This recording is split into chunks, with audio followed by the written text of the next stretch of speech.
Put your hand over your heart. That's called salute. And then we're going to pledge.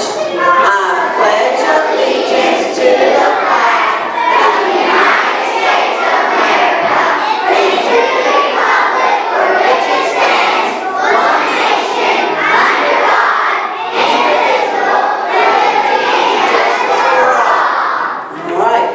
Now we're going to do the same for the Christian flag. You're going to sit there standing. Put your hand over your heart. It's called salute. Okay? I pledge allegiance to the Christian flag and to the Savior for whose kingdom it stands, one brotherhood, uniting all Christians in service and in love. Awesome, guys. All right. Now we'll do the same thing. We're standing. Put our hand over our heart. That's salute. We're going to do the Bible. She's standing up here holding it. Can you guys see it? Okay. I pledge allegiance to the Bible, God's holy word. I will make it a lamp unto my feet, a light unto my path, and I will hide His word in my heart that I may not sin against God. Thank you. You may be seated.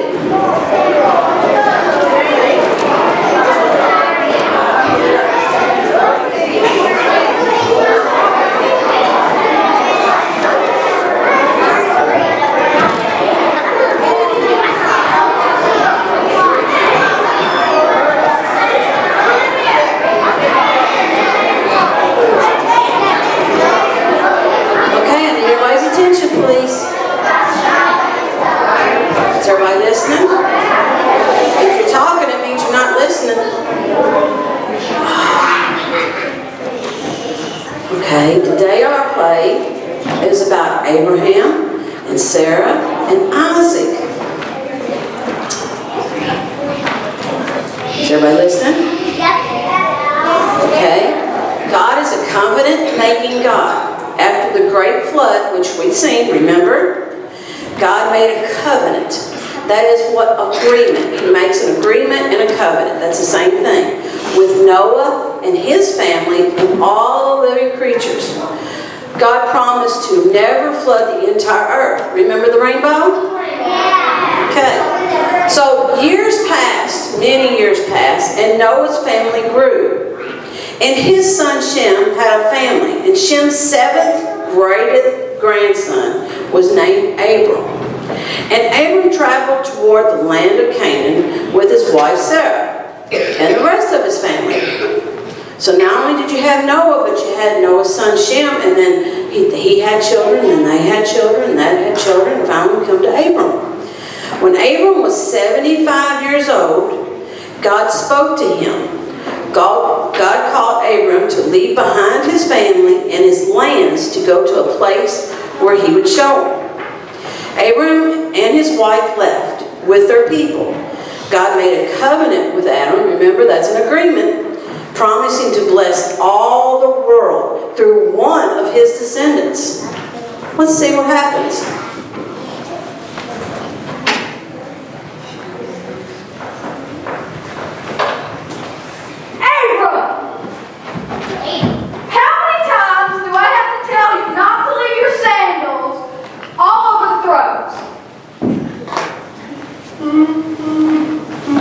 Sorry, dear. A short-term memory lapse. Must be my age. Anyway, my name isn't Abram anymore. It's Abraham. I don't believe this. Are you still on about that? I thought that was a joke. No, God told me to change it. So God's having a laugh then. What's that supposed to mean? Think about it. It wasn't that enough you having a name that meant exalted father. You're now going to go around calling yourself father of many nations. At your age, you're not even going to hear the patter of tiny feet, let alone the stampede of many nations. Well, there is Ishmael. Don't talk to me about him. Sarah, listen. This is God we're talking about. Think of all the promises He's made to us. Yes, let's think about them, shall we? What was the first one? Leave your country, your people, your father's household, and go to the land I will show you, and I will make you a great nation. That was nearly 25 years ago now. Well, we're stuck in this land, but we're hardly a nation. We've been stuck in tents. I'm so sick of tents. And when you had the opportunity to choose a nicer place, you let Lot take first pickings. Look at him now, settled in a nice fertile valley, close to the city, civilization. Would I kill to see some civilization. Oh, and Lot's wife, decked out in all the latest fashion, invited to all the best parties. They've landed on their feet, those two, become quite the pillars of the community. You were too generous to them. Are you saying you're not happy, Sarah? No, it's not that. It's just that you're the one supposedly being promised all these blessings by God, and yet it's everyone else who seems to be receiving them. But Sarah, it's more than that. All these years, all these promises, I feel that I have been blessed. I'm getting closer to God and learning to understand Him more. So what happened in Egypt with Pharaoh? Yeah, my bad. Let's not talk about that one. Look, Abraham, I don't want to knock you, but for 25 years now, you've been faithfully following what you believe God is telling you. Surely you should have received some sort of reward by now. But that's exactly what I'm saying. I am. It's like something God told me a few years ago. I'm your shield, your very great reward. He is my reward. I know, I've heard it all before, and then God went on and told you your offspring would be like the stars in the sky. Well, some starry sky that is. But I believe Him, Sarah. I don't know how it's going to happen, but I believe it will. God has promised it. Through Ishmael, Well, slave son? Well, yes, through him, but also through you. Oh, Abraham, don't make me laugh. How long have we been married, and how close have I come to being pregnant? Not once. I was married before we even left home. 25 years of traveling has hardly improved matters. No, listen, Sarah. The last time God spoke to me, He made a promise about you. You will be blessed, and you will have a child by this time next year. Now you're just making fun of me. You're an old man, Abraham. You've gone mad. It can't be, Abraham. What's the matter? You've gone all funny. There's some people outside the tent. I need to go see what's going on.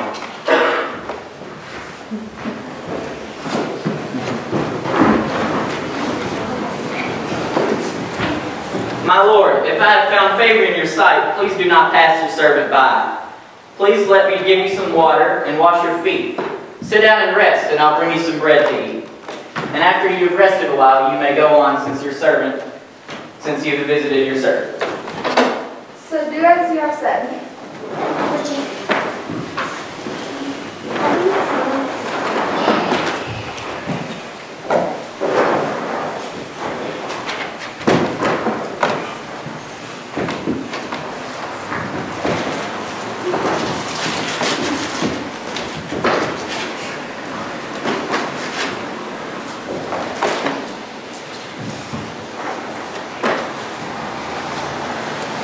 Where is Sarah, your wife? She's back in the tent. I will return to you this time next year, and behold, your wife will have a son. So Sarah was listening, which was way behind them. But now Abraham and Sarah were old, advanced in age. Sarah was past giving any children. Then the Lord took note of Sarah as He had said, and the Lord did for Sarah as He had promised. So Sarah conceived and bore a son to Abraham in his old age, at that appointed time of which God had spoken to him. God, you have answered your promise and blessed me with a son. His name is Isaac.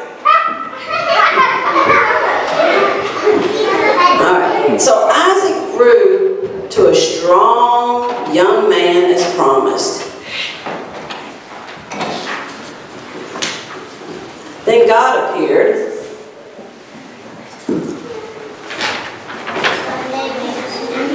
Abraham, Here I am, God. take now your son, your only son, whom you love, Isaac, and go to the land of Moriah.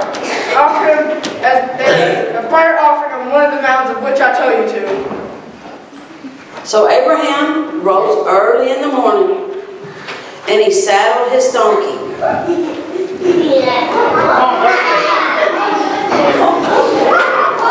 And he took his son and the donkey, and then he split wood for the burnt offering. And then he arose and went to the place of which God had told him.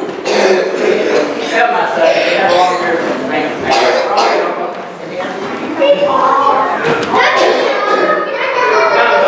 Come, son.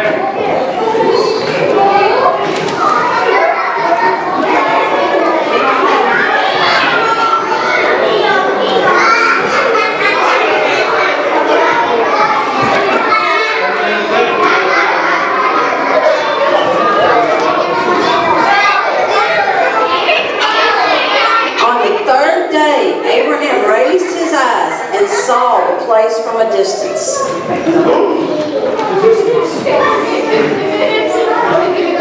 Stay over there, donkey.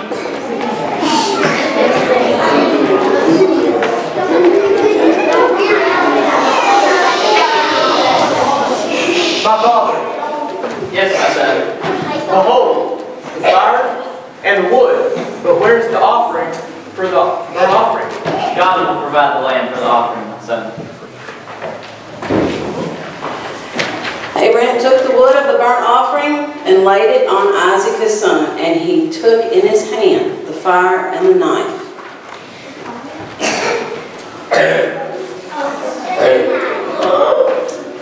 So the two of them, they were there, and then they came to the place, and he built the altar there, and he arranged the wood, and he bound his son Isaac, and he laid him on the altar on top of the wood. Abraham stretched out his hand and took the knife to slay his son. Abraham! Well, here I am. Do not stretch out your hand against the lad and do nothing to him. For now I know that you fear God, since you have not withheld your son, your only son, from me.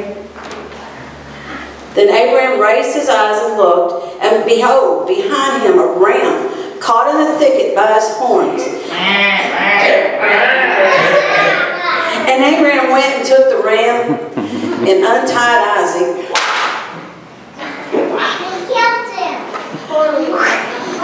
And Abraham sacrificed the lamb instead. Okay, so he called the name of the place, "The Lord will provide." As it is said to this day, "In the mount of the Lord it will be provided." By myself I have sworn, declares the Lord, because you have done this thing and have not withheld your son, your only son. Indeed, I will greatly bless you, and I will greatly multiply your seed as the stars of the heavens and as the sand which is on the seashore. And your seed shall possess the gate of their enemies. In your seed all the nations of the earth shall be blessed, because you have obeyed my voice. God called Abraham to leave his country and family to go to another land. God promised to bless all the world through Abraham. Abraham showed his love for God by being willing to sacrifice his son Isaac. God sent Jesus from his home in heaven to be born on earth in Abraham's family. Through Jesus, all the nations of the earth are blessed. This is how God showed his love for us. He sent his son, Jesus, to die on the cross so that we could have eternal life through him. We'll pray. Can everybody bow their heads? Let's pray. Father God, thank you for today, God. I thank you for allowing us to come here today safely, God. I pray that we would just always seek after you, God, and what your will would say, God. I thank you for this lesson you gave us through Abraham, God, and allow us just to always follow you, God. It's your name I pray. Amen. Can you give him a hand?